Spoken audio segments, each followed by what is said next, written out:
C'est dans la ville de Tanger que le premier lycée numérique du Royaume a vu le jour. Via la plateforme lycénumérique.ma, les étudiants peuvent avoir accès à une multitude de cours du baccalauréat, mais aussi support des cours, quiz et exercices corrigés. Les programmes sont évidemment conformes au cadre référentiel du ministère de l'Éducation.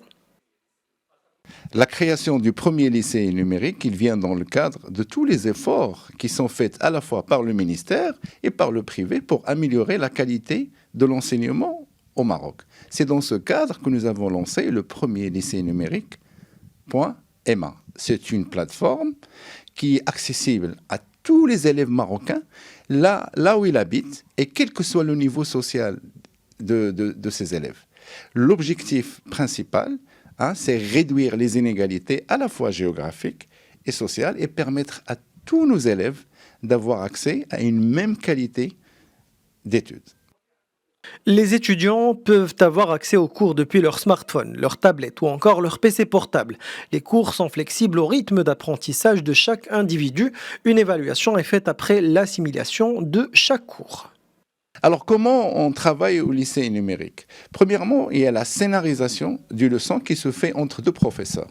Après, c'est le passage au studio pédagogique, un prof qui fait le cours et un prof qui l'audite pour qu'il n'y ait pas des erreurs au niveau des transmissions de connaissances. Et après, il passe à la régie, au montage et à la production et la mise à disposition de notre plateforme qui est un LMS, le lycée numérique.ma. Il y a des exercices, il y a des examens.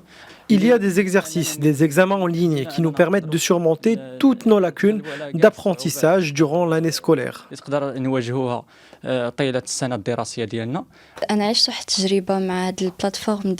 plateforme est pour moi une expérience enrichissante.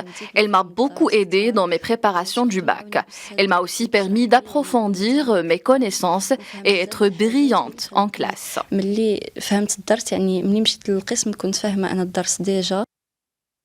L'enseignement à distance n'est plus restreint aux périodes pandémiques et de confinement. Plusieurs établissements scolaires commencent à l'adopter jour après jour au Maroc. D'ailleurs, le nouveau modèle de développement a appelé au renforcement de la recherche et l'expérimentation éducative pour rénover les méthodes d'enseignement sur des bases scientifiques, la révision des programmes pour promouvoir les compétences transversales, notamment la maîtrise des langues et des nouvelles technologies.